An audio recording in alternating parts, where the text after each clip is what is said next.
கேள்வி ஒன்றாக இருந்தாலும் பதில் எப்படியா இருக்கான், ஆளுக்கு ஏற்ற மாதிரி மாறுபடும். நேரில் வந்துட்டால் என்ன பண்ணிடலாம், எல்லா கேள்வியும் கேட்டு தெளிவாக.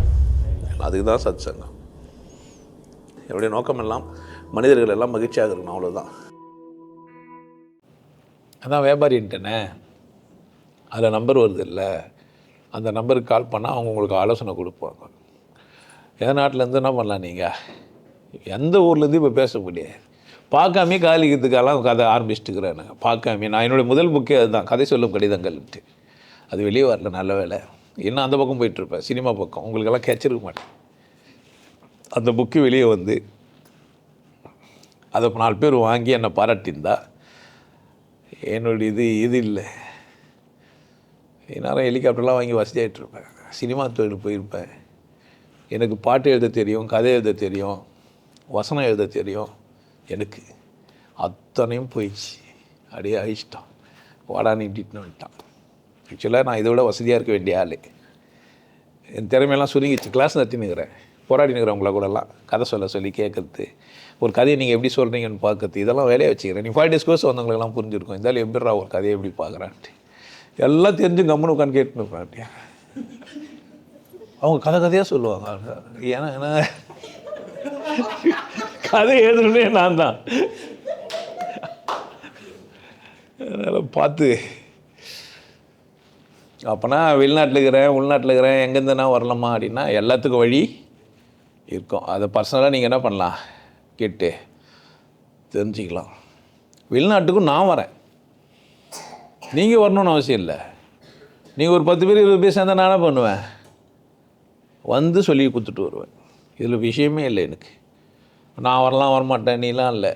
எனக்கு இப்போது போய் வர செலவுக்கு ஏற்ற மாதிரி நீங்கள் அங்கே உட்காந்து அங்கேயே என்ன பண்ணலாம், ஒரு 10 பேரை சேர்த்து கூப்பிட்டா நான் என்ன பண்ணிட்டு வருவேன், வந்து சொல்லி கொடுத்துட்டு வருவேன். மலேசியாவில் ஆனந்த வாழ்வு நடத்திக்கிறேன், 5 கிளாஸுமே நடத்திக்கிறேன் மலேசியாவில். ஆனால் 5 சேர்த்து நடக்கிறதுக்கு முயற்சி செஞ்சாங்க, ஆள் இல்லாமல் போயிடுச்சு. கொஞ்சம் முரண்பாடானவன் நான். கொஞ்சம் தூரம் என்னை கூட ட்ராவல் பண்ணால் டென்ஷன் ஆகிடுவாங்க, வெளியே வந்து பார்த்து ஒரு மாதிரி ஆகிடுவாங்க. கொஞ்சம் நெருங்கி வந்தாங்கன்னா, நெருங்கி வந்தால் கொஞ்சம் ஆபத்தாகிற மாதிரி ஆகிடும் அவங்களுக்கே என்னவோ. ஏன்னா அவங்க ஒரு கணக்கு போட்டு மற்றவங்கள எடை போட்டு பார்த்தே வாழ்ந்துட்டாங்களா, இப்படி தான் இருக்கணும்னு இலக்கணம் வர வச்சுன்னுக்கிறாங்க. எனக்கு இலக்கண வரம்பு கிடையாது, அது சில இடத்துல ஆபத்தாகவும் இருக்கும். எனக்கு பிரச்சனை இல்லை, உங்களுக்கு தான். அதனால தான் அந்த காலத்தையே சொல்லிட்டு போயிடறான், அணுகாது அகலாதுன்னெலாம். நெருப்பு மேலே குளிர்காயிற மாதிரி உஷாராக இருங்கன்ட்டு. நீ எவ்வளோ வந்து பிறந்தாலும் திட்டினாலும் நான் மறுநாள் வந்தால் நான் கம்முன்னு இருப்பேன். இதை ஜெயிச்ச ஒரு ஆள் ஜெயராஜன் தான். செம்ம திட்டுவாங்க, மறுநாள் வந்துடுவார்.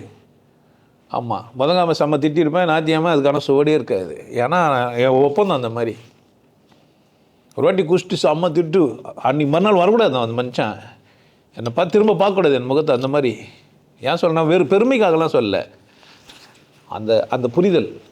இவன் ஒரு விசேஷம், இவன் என்ன பண்ண முடியாது, இவனை விட்டுறக்கூடாதுன்ட்டு. இந்த வேலிங்கத்தா முள் வெட்டினோம்னா கையிலெல்லாம் குத்திக்கும், காலெல்லாம் குத்திக்கும். அதுக்கு ஒரு ஷூ போட்டுன்னு அதுக்கேற்ற மாதிரி க்ளோஸ் போட்டு வெட்டி, ஏன்னா அது அடுப்பெரிக்கிறதுக்கு யூஸ் ஆகும் முள்ளாக இருந்தாலும். பயன் கருதி என்ன பண்ணிடலாம், இவன் குருன்னு புரிஞ்சிச்சானா என்ன பேசினாலும் பேசி போடா, நீ தானே பேசுகிற அப்படின்னு போயிட்டா ஜெயிச்சிட்டாங்க. அதில் எந்த நாட்டில் எந்த ஊரில் எப்படி இருந்தாலும் பலவிதமான வாய்ப்புகள் இருந்தாலும் நான் என்ன சொல்ல முடியாது, இது மட்டும்தான் ஒன்று சொல்ல முடியாது. இப்போ வெளிநாட்டில் இருக்கிறவங்களுக்கு வாய்ப்பு ஒன்று தான்லாம் இல்லை, வாய்ப்பு பலவாக இருக்கிறதால என்ன சொல்ல முடியல, என்னால் இப்படி வாங்கலாம் சொல்ல முடியாது. பார்ட்டி வைங்க வரேன் இல்லை, இங்கேருந்து போகிறவங்களாம் அங்கே போய் குடிச்சிட்டு இங்கே வந்து நல்ல மாதிரி வருது. ஒரு சாமியார் பையன் ஒருத்தங்கிறான், பேர் சொல்ல வேணாம், அங்கே போய் அங்கே ஒரு பொம்பளை ஏதோ பண்ணிவிட்டு அவன் அதை கூட சண்டை போட்டு இங்கே துறவின்னு சுற்றினுங்கிறான். தண்ணியில் மிதகுத்து வித்தை காட்டுறதெல்லாம் இருந்தான். 2 வீடியோ நான் போட்டோன்னா அதுலேருந்து கம்முன்னு வெளியெல்லாம் வீடியோலாம் போகிறதுல கம்முன்னு ஆகிட்டான்.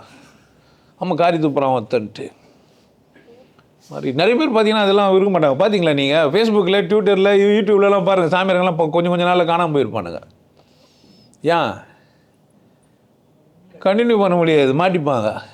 மாட்டிக்கினார் ஒருத்தர் அப்படின்ட்டு. நம்ம அப்படி கிடையாது. அதனால் எல்லாம் வாய்ப்பும் இருக்குது. ஆனால் என்ன சொல்ல முடியாது, இப்படி தானே, இப்படி தான் சொல்லிக் கொடுப்பேன்னு ஒரு வழி இல்லை, பல வழியில் உங்களுக்கு உணர்த்த முடியும்.